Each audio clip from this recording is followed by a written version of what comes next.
लेकिन सबसे पहले आपको हम लेकर चल रहे हैं आज क्रिकेट के मैदान पर।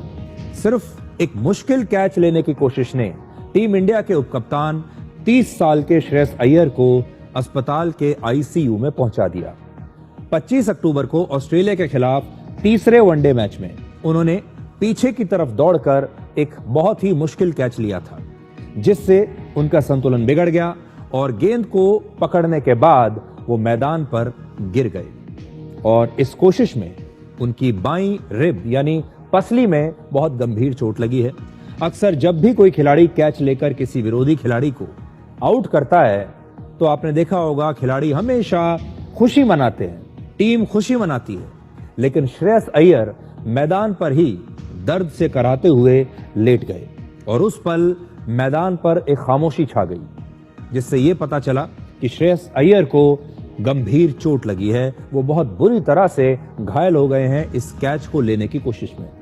श्रेयस अय्यर ने टीम के लिए कैच लेने की पूरी कोशिश की और ऐसा करने में उन्होंने अपना भी ध्यान नहीं रखा, क्योंकि आप जानते हैं मैदान पर जब एक मैच चल रहा होता है तो भारत का हर खिलाड़ी एक सैनिक की तरह खेलता है और फिर वो अपनी परवाह नहीं करता। पहले श्रेयस अय्यर को मैदान में ही फर्स्ट एड दिया गया। शुरुआत में यह लगा कि शायद कोई छोटी मोटी चोट रही होगी तो फर्स्ट एड से काम चल जाएगा, लेकिन जब उनकी हालत बेहतर नहीं हुई तब उन्हें फिर मैदान से बाहर लाया गया। उसी दिन थोड़ी देर के बाद श्रेयस अय्यर अचानक बाहर आने के बाद बेहोश हो गए और बीसीसीआई की मेडिकल टीम ने तुरंत उसे अस्पताल ले जाना बेहतर समझा, तो उन्हें अस्पताल ले जाया गया और जब अस्पताल में ले जाकर उनकी जांच हुई तो पता चला कि गंभीर चोट की वजह से उन्हें इंटरनल ब्लीडिंग हो रही थी। अगर उन्हें अस्पताल पहुंचने में उस दिन थोड़ी भी देरी हो जाती तो ये चोट उनके लिए जानलेवा साबित हो सकती थी। बहुत ही गंभीर चोट थी, जान भी जा सकती थी। इसलिए अस्पताल में श्रेयस अय्यर को तुरंत ही आईसीयू में भर्ती करवाया गया।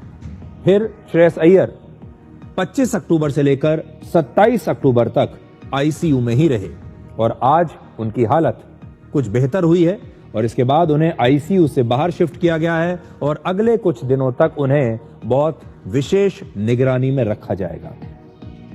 बीसीसीआई के मुताबिक अस्पताल में श्रेयस अय्यर का इलाज इस समय भी चल रहा है और उनकी हालत इस समय पहले से कुछ बेहतर हुई है। क्रिकेट में ऐसे बहुत कम मौके आए हैं जब किसी खिलाड़ी को मैदान से सीधे आईसीयू में ले जाना पड़ा हो। श्रेयस अय्यर अब तक 73 वनडे मैच खेल चुके हैं। समय का चक्र देखिए, करीब 6 महीने के बाद इस सीरीज में श्रेयस अय्यर को टीम इंडिया में वापसी करने का मौका मिला था।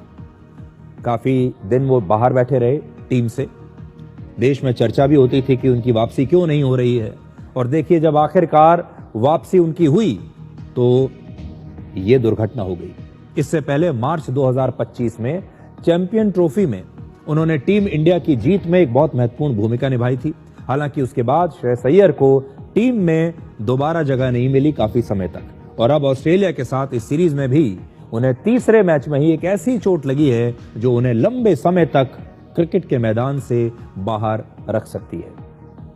तो बहुत सारे लोग आज ये कह रहे हैं कि श्रेयस अय्यर की किस्मत ही खराब है। बहुत सारे लोग जो उनके शुभचिंतक हैं, जो उनके फैंस हैं, वो किस्मत को दोष दे रहे हैं कि देखिए क्या किस्मत है, बड़ी मुश्किल से इतने लंबे समय के बाद इतना प्रतिभाशाली युवक, इतना प्रतिभाशाली खिलाड़ी टीम में आया और उसने उस कैच को लेने में अपनी जान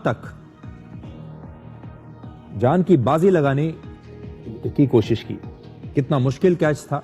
एक बार भी उन्होंने ये नहीं देखा कि इस दौरान वो घायल हो सकते हैं, वो गिर सकते हैं, उन्हें चोट लग सकती है और आखिरकार उन्होंने कैच तो लिया लेकिन उन्हें बहुत गंभीर चोट आई। इसलिए हम उनके बेहतर स्वास्थ्य के लिए शुभकामनाएं दे रहे हैं, दुआएं उनके लिए मांग रहे हैं और आप भी ये प्रार्थना कीजिए कि वो बहुत जल्दी ठीक हो जाएं और दोबारा श्रेयस अय्यर हमें मैदान में खेलते हुए बहुत जल्द नजर आए। अब आज की दूसरी बहुत बड़ी खबर।